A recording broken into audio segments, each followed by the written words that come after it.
പ്രാർത്ഥനയോടെ നമുക്ക് വീണ്ടും ദൈവസന്നിധിയിലേക്ക് അടുത്തു വരാം. നമ്മുടെ കർത്താവിനെ നമുക്ക് വീണ്ടും ചില ദൈവവചനത്തിൽ കൂടി പാടി നമുക്ക് സ്തുതിക്കുവാനിടയായി തീരട്ടെ. ദൈവവചനത്തിൽ കൂടി പാടി സ്തുതിക്കുവാനിടയായി തീരട്ടെ എന്ന് പറഞ്ഞതിൻ്റെ കാര്യം, സങ്കീർത്തനം എന്ന ലൈവ് പ്രോഗ്രാം ആയതുകൊണ്ട് സങ്കീർത്തനത്തിൽ നിന്നാണ് പലപ്പോഴും ഈ വേദവാക്യങ്ങൾ വായിക്കുകയും സൂക്ഷിക്കുകയും ചെയ്യുന്നത്. സങ്കീർത്തനം ദാവീദിൻ്റെ അനുഗ്രഹിക്കപ്പെട്ട ആ ഗാനങ്ങൾ അടങ്ങിയ പുസ്തകമാണല്ലോ. അതുകൊണ്ട് ഇന്ന് രാത്രിയിൽ നമുക്കത് ദൈവനാമ മഹത്വത്തിനായി പാടുവാൻ ദൈവം നമ്മളെ സഹായിക്കുന്നു. 96-ാം സങ്കീർത്തനത്തിൻ്റെ പ്രാരംഭവാക്യത്തിൽ തന്നെ നമുക്ക് കാണാൻ കഴിയുന്നുണ്ട്, യഹോവയ്ക്കൊരു പുതിയ പാട്ട് പാടുവിൻ. യഹോവയ്ക്ക് പാടുക എന്നുള്ളത് എല്ലാവർക്കും വളരെ പ്രയാസമുള്ള ഒരു കാര്യമാണ്. ഈ ലോകത്ത് പാടാൻ നിരവധി സാഹചര്യങ്ങൾ മനുഷ്യർക്കുണ്ട്. വൈറലായിട്ടുള്ള ഹിറ്റായിട്ടുള്ള അനേക സിനിമാ ഗാനങ്ങൾ, പാരഡി ഗാനങ്ങൾ, നാടൻ പാട്ടുകൾ, അങ്ങനെ തുടങ്ങി നിരവധി ഗാനങ്ങൾ ഉള്ളപ്പോൾ ദൈവത്തെക്കുറിച്ച് പാടുക എന്നുള്ളത് പലർക്കും അസാധ്യമാണ്. സമയമുണ്ടെങ്കിൽ പോലും അവർക്കതിന് സാധ്യമാകാതിരിക്കുമ്പോൾ ദാവീദിന് ഒരിക്കലും അത് മാറ്റിവെക്കാൻ കഴിയാത്ത ഒരു കാര്യമായി തൻ്റെ ജീവിതത്തിൽ അത് മാറിക്കഴിഞ്ഞിരുന്നു. അതുകൊണ്ട് ദാവീദ് തൻ്റെ ജീവിതത്തിൽ ലഭിക്കുന്ന എല്ലാ അവസരങ്ങളിലും ദൈവത്തെ പാടി സ്തുതിക്കുവാൻ താൻ സമയം കണ്ടെത്തിയിരുന്നു. അതിൻ്റെ ഫലമാണ് നമുക്ക് ലഭിച്ചതായ നിരവധി സങ്കീർത്തന ഗീതങ്ങൾ. ഹല്ലേലൂയ. അതുകൊണ്ട് ദൈവത്തെ സ്തുതിക്കുകയാണ്. ദാവീദിനെ പോലെയുള്ള മോശ, അതുപോലെ കോരഹപുത്രന്മാരൊക്കെ ഇതിനകത്ത് ഗാനങ്ങൾ എഴുതിയിട്ടുണ്ട്. അതുകൊണ്ട് നമുക്കതൊക്കെ പാടി സ്തുതിക്കുവാൻ കൊണ്ട് ദൈവം നമ്മളെ സഹായിച്ചു കൊണ്ടിരിക്കുന്നു.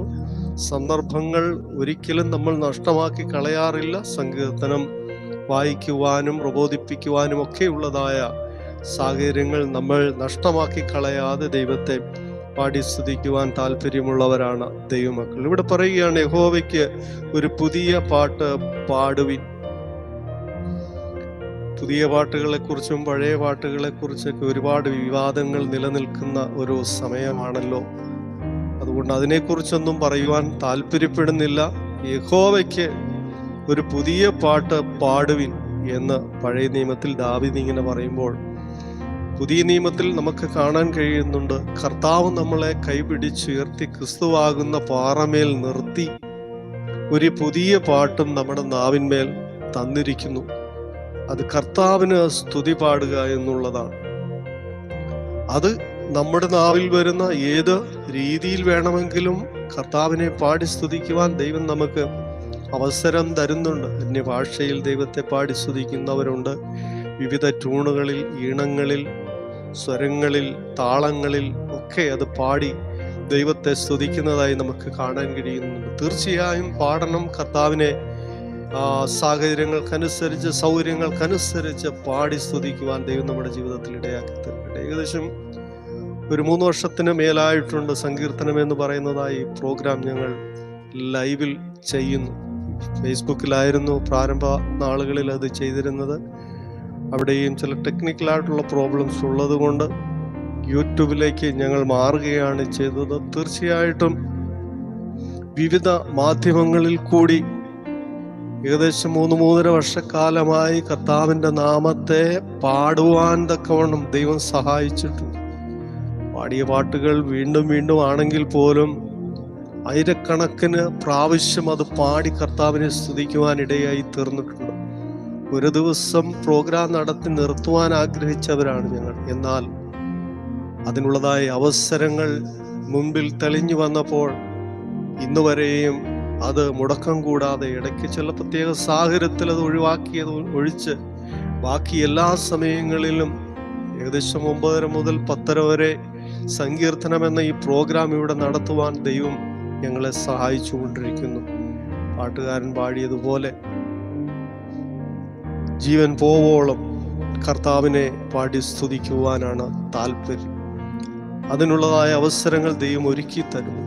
ഞങ്ങൾ കുടുംബമായും അങ്ങനെ ചെയ്യുവാൻ താല്പര്യമുള്ളവരാണ്. അതുകൊണ്ട് യഹോവയ്ക്ക് പുതിയ പാട്ട് പാടുവിൻ, സകല ഭൂവാസികളുമായുള്ളവരെ യഹോവയ്ക്ക് പാടുവിൻ. ഇതൊരു പ്രത്യേക വിഭാഗത്തിന് മാത്രമുള്ളതല്ല, പെന്തക്കോസ്തുകാരുടെ മാത്രം കുത്തകയല്ല ദൈവത്തെ പാടുകയും ആരാധിക്കുകയും ചെയ്യുക എന്നുള്ളത്. സകല ഭൂവാസികളുമായിട്ടുള്ളവര് യഹോവയ്ക്ക് പാടണം. അവിടെ ജാതിയോ മതമോ വർഗമോ വർണ്ണമോ ഒന്നും വ്യത്യാസമില്ല. ഈ ലോകത്ത് പലരെയും വർണ്ണത്തിന്റെ പേരിൽ മാറ്റി നിർത്തുന്ന സാഹചര്യങ്ങൾ പലയിടങ്ങളിലും ഉണ്ടെങ്കിലും ഇന്ന് രാത്രിയിൽ ദൈവത്തെ സ്തുതിക്കുന്നതിനും ആരാധിക്കുന്നതിനും ഇവിടെ യാതൊരു അതിർവരമ്പുകളും ദൈവം വെച്ചിട്ടില്ല. സകല ഭൂവാസികളുമായുള്ളവർ യഹോവയ്ക്ക് പാടണം. അതിന് യാതൊരു തെറ്റും പറയുവാനില്ല. ആർക്കും ഏതു സമയത്തും കൃപാസനത്തിനടുത്തേക്ക് ചെല്ലുവാൻ നമ്മുടെ കർത്താവ് നമുക്ക് വേണ്ടി ഒരു വഴി തുറന്നു തന്നിരിക്കുകയാണ്.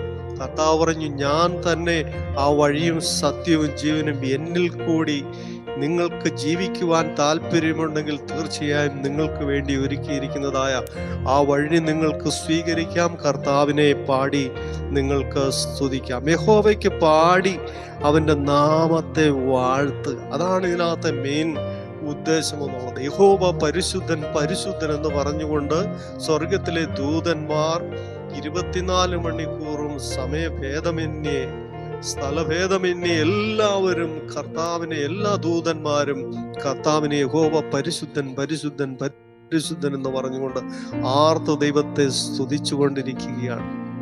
അതുകൊണ്ട് യഹോവയ്ക്ക് പാടി അവന്റെ നാമത്തെ വാഴ്ത്തുക. യഹോവ പരിശുദ്ധൻ, യഹോവ സർവശക്തൻ, സർവവ്യാപി, സർവജ്ഞാനി, രോഗ സൗഖ്യദായകൻ. ആമേൻ. ഇന്ന് രാത്രിയിൽ നമുക്ക് ഏതെല്ലാം രീതിയിൽ ദൈവത്തിന്റെ നാമത്തെ പുകഴ്ത്തുവാൻ കഴിയുമോ ആ രീതിയിലെല്ലാം നമുക്ക് ദൈവത്തിന്റെ നാമത്തെ പാടി സ്തുതിക്കുവാൻ ദൈവം നമുക്ക് സ്വാതന്ത്ര്യം തന്നിട്ടുണ്ട്. അതുകൊണ്ട് ഞങ്ങളോട് ചേർന്ന് നിങ്ങളും പാടുവാൻ നിങ്ങളെ ഞങ്ങൾ പ്രോത്സാഹിപ്പിക്കുകയാണ്. യഹോവയ്ക്ക് പാടി അവന്റെ നാമത്തെ വാഴ്ത്തുവിൻ, നാൾ തോറും അവന്റെ രക്ഷയെ പ്രസിദ്ധമാക്കുവിൻ.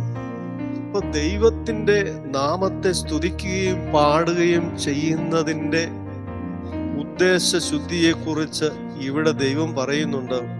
നാൾതോറും അവന്റെ രക്ഷയെ പ്രസിദ്ധമാക്കുക എന്നുള്ളതാണ്. അപ്പൊ കർത്താവിന്റെ രക്ഷ ഏതെല്ലാം രീതിയിൽ വെളിപ്പെട്ടു വന്നിരിക്കുന്നു എന്ന് അനേക ഗാനരചയിതാക്കൾ എഴുതി, അനേക ദൈവഭക്തന്മാർ പാടിയ അനേക ഗാനങ്ങളെ നമുക്ക് കാണാൻ കഴിയുന്നുണ്ട്. അപ്പോൾ ഇതിന്റെ എല്ലാം ആത്യന്തികമായ ഉദ്ദേശം എന്തെന്ന് ചോദിച്ചാൽ നാൾതോറും ദൈവത്തിന്റെ രക്ഷയെ പ്രസിദ്ധമാക്കുക എന്നുള്ളതാണ്.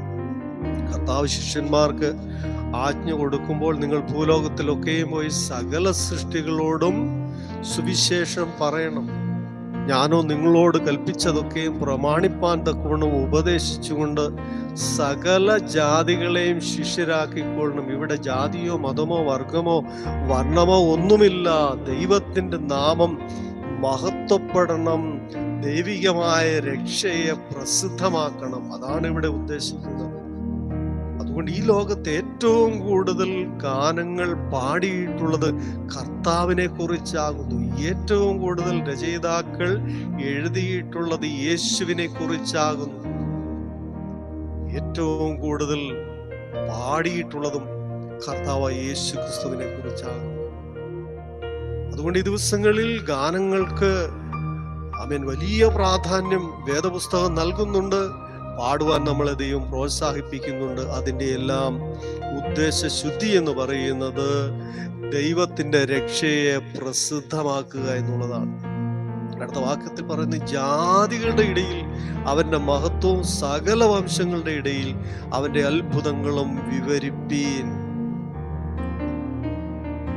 ജാതികളുടെ ഇടയിലും സകല വംശങ്ങളുടെ ഇടയിലും യേശുവിന്റെ രക്ഷയെ പ്രസിദ്ധമാക്കുക, അവന്റെ അത്ഭുതങ്ങളെ വിവരിക്കുക എന്നുള്ളതാണ് ഗാനങ്ങൾ കൂടി ചെയ്തുകൊണ്ടിരിക്കുന്നതായ കാര്യമാണ്. ഇവിടെ പറയുന്നു യഹോവ വലിയവനും ഏറ്റവും സുസ്ഥിരമാകുന്നു, അവൻ സകല ദേവന്മാരെക്കാളും ഭയപ്പെടുവാൻ യോഗ്യൻ തന്നെ. അപ്പോൾ യഹോവ വലിയവനും ഏറ്റവും സുസ്ഥിരമാകുന്നു. സ്തുതിക്കുവാൻ, ആരാധിക്കുവാൻ, മഹത്വപ്പെടുത്തുവാൻ ഈ ലോകത്ത് കൊള്ളാകുന്നവനായി ഒരുവനേയുള്ളൂ. അത് കർത്താവിൻ്റെ നാമമാണ്. അവൻ നമുക്ക് വേണ്ടി ഒരുക്കിയിരിക്കുന്നതായ രക്ഷയെ പ്രസിദ്ധമാക്കുവാൻ നമുക്ക് ലഭിച്ചിരിക്കുന്നതായ ഈ അസുലഭ നിമിഷം നഷ്ടമാക്കി കളയാതെ ദൈവത്തെ പാടി അവൻ്റെ നാമത്തെ സ്തുതിക്കുവാൻ ദൈവം തന്ന അവസരമാണ്. അതിനെ ഓർത്ത് ദൈവത്തിന് നന്ദി പറയുകയാണ്. ഞാൻ നിങ്ങളെയും പ്രോത്സാഹിപ്പിക്കുകയാണ്. നിങ്ങൾക്ക് ലഭിക്കുന്ന അവസരങ്ങൾ ഒന്നും നഷ്ടമാക്കി കളയരുത്. കർത്താവിനെ പാടണം. ഈണമൊന്നും ദൈവത്തിൻ്റെ ഒരു വിഷയമല്ല, താളമൊന്നും ഒരു വിഷയമല്ല. കർത്താവ് നമുക്ക് നൽകിയിരിക്കുന്ന കഴിവുകൾ ചെറുതാകട്ടെ വലുതാകട്ടെ, അത് ദൈവ നാമ മഹത്വത്തിന് വേണ്ടി, അവന്റെ രക്ഷയെ പ്രസിദ്ധമാക്കുവാൻ വേണ്ടി നമുക്ക് പ്രയോജനപ്പെടുന്ന ഒരു നിമിഷം നമുക്ക് കണ്ണുകളടയ്ക്കാം. ഞങ്ങളെ അളവ് കൂടാതെ സ്നേഹിക്കുന്ന സ്വർഗീയ പിതാവേ, നല്ല ദൈവമേ, തിരുനാമം വാഴ്ത്തപ്പെടട്ടെ. കേട്ട വചനങ്ങൾക്ക് മുമ്പിൽ ഞങ്ങളെ താഴ്ത്തി സമർപ്പിക്കുകയാണ്. യഹോവയ്ക്ക് പുതിയ പാട്ട് പാടുവിൻ, സകല ഭൂവാസികളുമായുള്ളവരെ യഹോവയ്ക്ക് പാടുവിൻ. യഹോവയ്ക്ക് പാടി അവന്റെ നാമത്തെ വാഴ്ത്തുവിൻ. നാൾതോറും അവന്റെ രക്ഷയെ പ്രസിദ്ധമാക്കുവിൻ. ജാതികളുടെ ഇടയിൽ അവന്റെ മഹത്വവും സകല വംശങ്ങളുടെയും ഇടയിൽ അവന്റെ അത്ഭുതങ്ങളും വിവരിപ്പിൻ. രാത്രിയിൽ പാട്ടുകളിൽ കൂടി ഞങ്ങൾക്ക് അതിന് വന്ന നല്ല സാവകാശത്തിന് ദൈവത്തിന് നന്ദി പറയുകയാണ്. ദൈവം ഞങ്ങളെ ഒരുമിച്ച് അനുഗ്രഹിക്കണം, കൃപ കൂടിയിരിക്കണം. ദൈവം അനുവദിക്കുന്ന പക്ഷം നാളെയും ഞങ്ങൾക്ക് അതിനുള്ള സാവകാശം നൽകണം, ആരോഗ്യം നൽകണം. മീഡിയ ഞങ്ങൾക്ക് അനുകൂലമാക്കി തരണം. ശബ്ദത്തിൻ്റെയും ആമേൻ മറ്റ് മ്യൂസിക്കുകളുടെയൊക്കെ ആമേൻ പോരായ്മകൾ പരിഹരിച്ച് കർത്താവിനെ പാടുവാൻ ദൈവം ഞങ്ങളെ സഹായിക്കണം. സഹകരിച്ച എല്ലാ പ്രിയപ്പെട്ടവർക്കും ദൈവം ധാരാളമായി അനുഗ്രഹങ്ങളും നന്മകളും നൽകണം. പാടുവാൻ അവരെയും സഹായിക്കണം. യേശുക്രിസ്തുവിൻ ധന്യമേറിയ നാമത്തിൽ തന്നെ പിതാവ്. ആമേൻ. ദൈവം നമ്മളെല്ലാവരെയും അനുഗ്രഹിക്കട്ടെ. കർത്താവിൻ്റെ നാമത്തിൽ എല്ലാവർക്കും ശുഭരാത്രി നേരുന്നു. Thank you. God bless you.